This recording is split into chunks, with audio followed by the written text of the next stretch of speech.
जलगांव के चोपड़ा आगार में आज 5 नई बसों का लोकार्पण किया गया। आमदार चंद्रकांत सोनावने के प्रयासों से मिली इन बसों से यात्रियों को बड़ी राहत मिलेगी।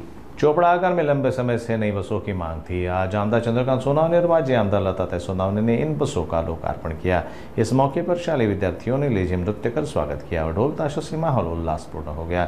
इस कार्यक्रम में आमदार चंद्रकांत सोनावने, माजी आमदार लता सोनावने, कृषि उत्पन्न बाजार समिति के सभापति नरेंद्र पाटिल, भाजपा, राष्ट्रवादी और शिवसेना शिंदे गुट के कई पदाधिकारी और महायुति के कार्यकर्ता उपस्थित रहे।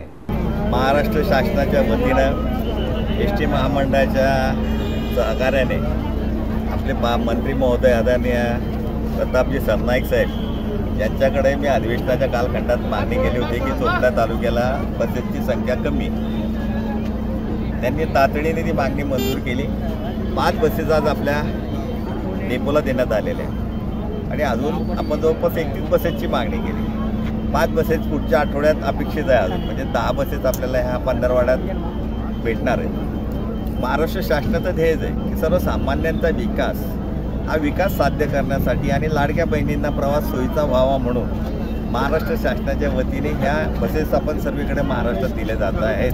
महाराष्ट्राचे मुख्यमंत्री आदरणीय देवेंद्रजी फडणवीस साहेब, उपमुख्यमंत्री आदरणीय एकनाथरावजी शिंदे साहेब, आदरणीय अजितदादा पवार, आपल्या जिल्ह्याचे लाडके मंत्री आदरणीय गुलाबरावजी पाटील, आदरणीय गिरीशभाऊ महाजन, आदरणीय सावकारे, आपल्या तालुक्याच्या माजी आमदार लता सोनवणे, महायुतीचे सारे पदाधिकारी, शिवसेनेचा पदाधिकारी असेल, शिवसैनिक असेल, भाजपचा पदाधिकारी, भाजपचा कार्यकर्ता, अजितदादा गटाचे, राष्ट्रवादीचे पदाधिकारी, कार्यकर्ते आणि RPI या साऱ्यांनी मदत केली आणि मदतीमध्येच आपण निवडून आलो। मग ह्या तालुक्याच्या विकासासाठी आपला सातत्याने प्रयत्न। मागच्या कालखंडामध्ये आमदार लता सोनवणेंच्या वेळेला आपण एसटी स्टँडमध्ये खूप कामं केली होती आणि संपूर्ण महाराष्ट्रामध्ये चोपडा एसटी स्टँडला 1 नंबर भेटला होता।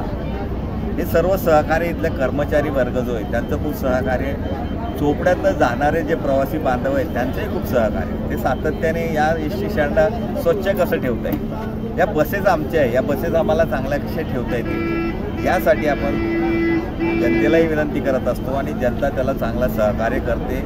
मी पुन्हा आपल्या माध्यमातून ही विनंती करेल जनतेला की ह्या ज्या बसेस आल्या ह्या आपल्या सोयीसाठी, या बसेस आपल्या स्वतःच्या जसे गाडीची आपण निगा राखतो, गाडीची आपली स्वच्छता वगैरे ठेवतो, चांगली राहावी म्हणून प्रयत्न करतो आपली स्वतःची गाडी, तशी माझी स्वतःची गाडी मला प्रवासाला, मला माझ्या इच्छित ठिकाणी जायला एसटी महामंडळ मदत करते बुवा आणि मी वेळेवर पोहोचू शकतो। आणि माझ्याकडे जरी मोठी गाडी घेण्याची परिस्थिती नसेल, लहान गाडी घेण्याची परिस्थिती नसेल, पण महाराष्ट्र शासनाने ही चांगली सुविधा केलेली आहे। या सुविधेचा लाभ घेत असताना ही वस्तू माझ्यासाठी आणि माझी या भावनेतनं जनतेने जर सहकार्य केलं, चोपडा तालुक्याची जनता सहकार्य करते, महाराष्ट्रातली जनता सहकार्य करते, पण आपण अजून थोडं सहकार्य केलं तर ह्या गोष्टी ज्या आपल्याला चांगल्या भविष्यापर्यंत पोहोचतील आणि चांगली सुविधा आपल्याला या माध्यमातून उपलब्ध होणार। महाराष्ट्राचे मुख्यमंत्री महोदयांचं, आदरणीय फडणवीस साहेबांचं, आदरणीय एकनाथराव शिंदे साहेब, अजितदादांचं, विशेष करून प्रतापजी सरनाईक साहेब यांचं मी खास आभार मानतो की त्यांनी तातडीने माझ्या विनंतीला मान दिला आणि या बसेस आम्हाला दिल्यात।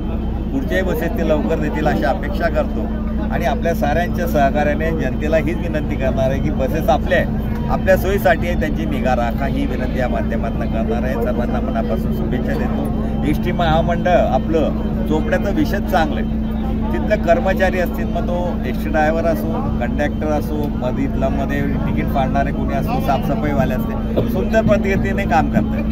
काही अडचणी येतात, काही वेळेला बसेस फेल होतात, या वेळेला थोडं मागे पुढे झालं तर जनतेने थोडं समजून घ्यावं आणि त्यांना सहकार्य करावं ही विनंती मी आपल्या माध्यमातून चोपड्याच्या जनतेला, महाराष्ट्राच्या जनतेला करतो आणि पुन्हा आदरणीय प्रतापजी सरनाईक साहेबांचं मनापासून आभार मानतो।